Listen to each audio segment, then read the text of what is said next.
안녕하세요. 한방마마예요. 요즘 내 얼굴이 좀 삐뚤어진 것 같아요. 좌우가 달라요. 뭐 이렇게 얼굴 폭이 달라요. 광대뼈가 더 이쪽이 더 튀어나왔어요. 뭐 이런 말씀들, 아니면 입술이 삐뚤어져 보여요. 이런 말씀들을 하시고 고민하시는 분들이 굉장히 많거든요. 그래서 오늘은 여러분들께 그 안면 비대칭이 생기는 원인, 그리고 한의원에서 치료할 수 있는 경우와 없는 경우, 그리고 치료법에 대해서 청주한의원에서 여러분들과 함께 알아볼까 해요. 선천적인 요인은 대부분 태아에서부터 이 뼈의 길이가 달라지는 거예요. 예를 들면 이 광대뼈의 크기가 다르다든지, 아니면은 위턱뼈가 이쪽은 길고 이쪽은 짧다든지, 이런 거는 거의 대부분 그 태어날 때부터, 태아 때부터 결정이 되는 경우고요. 이 경우는 당연히 수술의 대상이지 한의원 치료가 대상은 아니에요.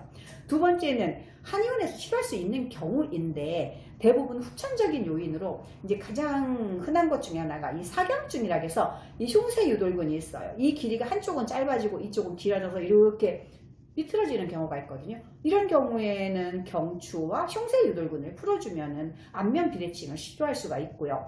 안면마비 후유증 같은 경우에도 초기에는 치료가 가능하지만 어느 정도 시간이 지나면 잘 치료되지 않아요.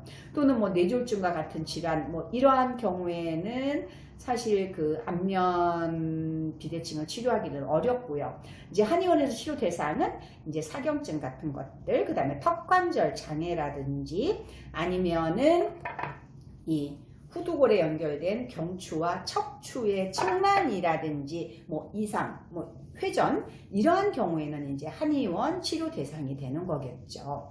그러면은 이 증상은 어떤 게 있을까? 첫 번째가요, 양면 비대칭이 생겨서 뭐 씹는다든지 말한다든지, 아니면은 뭐 눈이라든지 뭐 이런 것이 움직임이 불편한 경우가 있고요.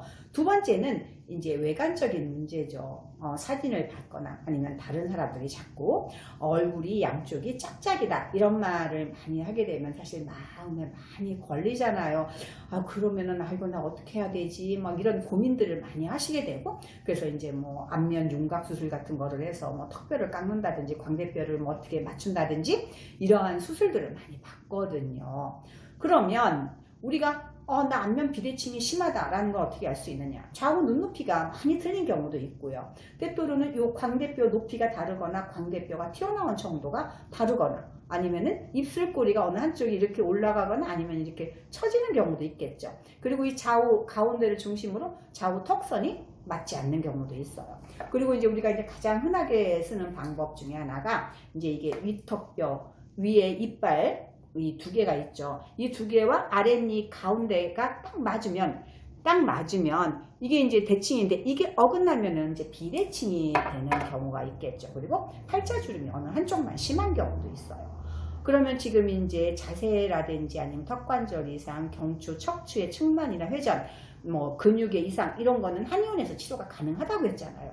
그러면 치료할 수 없는 경우는 어떤 경우냐? 첫째가요, 이 아랫니가 윗니보다 돌출된 경우, 대부분은 윗니가 아랫니를 덮거든요. 근데 거꾸로 이렇게 아랫니가 위로 나와요. 그럼 이게 뭐예요? 주걱턱이죠. 이런 경우는 한의원에서 치료할 수가 없어요. 그 다음에 이제 턱이 없는 경우가 있어요. 이렇게 뒤로 이렇게 빠져가지고 턱이 없는 무턱이라고 우리가 흔히 얘기하잖아요. 그런 경우하고, 이제 선천적으로 좌우 뼈의 성장이 달라서 길이가 다르거나 크기가 다른 경우는 당연히 한의원에서 대상이 아니에요. 그럼 이런 경우가 아니라면은 이제 한의원에서 먼저 진료 받아봐서 치료가 가능한지 알아보고, 대부분 이 비대칭을 치료한 다음에 치아 교정을 하는 것이 결과가 훨씬 좋더라고요. 만약에 한의원에서 치료할 수 없다면 당연히 치과라든지 구강외과를 가봐야 되겠죠. 그럼 한의원에서 어떻게 치료할까? 말씀드린 대로 이 후두골은요, 이 목뼈하고 연결되어 있는데, 이 후두골 자체를 우리가 움직일 수는 없어요. 그럼 뭐를 교정하면 되는 거예요? 이 목뼈를 교정하게 되죠. 이 목뼈만 교정하면 되느냐? 이 목뼈와 연결된 등뼈, 허리뼈, 골반까지 다 같이 봐줘야 되는 거고요. 또 하나, 우리가 얼굴에서 움직일 수 있는 유일한 뼈는 뭐냐면은 이 아래턱뼈예요. 아래턱뼈 움직이죠. 그 움직이는 아래턱뼈를 이용해서 주변의 다른 후두골의 위치를 교정할 수 있다는 거예요. 이러한 것을 우리가 이제 흔히 이제 뭐 등척성의 원리가 되기도 하고요. 때때로는 지렛대의 원리도 이제 포함되기도 해요. 그러면 이렇게 턱관절 주변에는 턱관절도 있고요. 또 이렇게 목뼈 주변에는 근육이 있잖아요. 그럼 이 근육을 또 바로 잡아줘야 뼈가 제 위치를 정할 수 있기 때문에, 따라서 이제 근육이라든지 관절에 잘못된 것도 같이 치료를 해줘야만 안면 비대칭이 해결이 돼요. 그래서 이 근육의 뒤틀림이라든지 경추의 회전이라든지 이런 것들은 전부 다 뭐 약침이나 침, 그리고 이제 근육을 풀어주는 한약이 굉장히 큰 역할을 하고요. 그래서 이러한 방법으로 우리가 이제 안면 비대칭을 치료할 수 있는데, 그러면 얼마나 걸릴까요?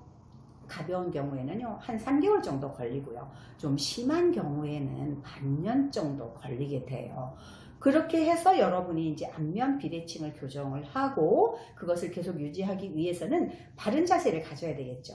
그리고 자세 교정 운동을 계속 해줘야 돼요. 왜냐하면 우리가 생활에서 계속 자세가 비틀어지니까. 자, 오늘은 여러분들께 안면 비대칭은 한의원에서 어떻게 치료할 수 있고 어떻게 치료할 수 없는 경우는 어떤 것이 있나에 대해서 여러분과 함께 알아봤어요.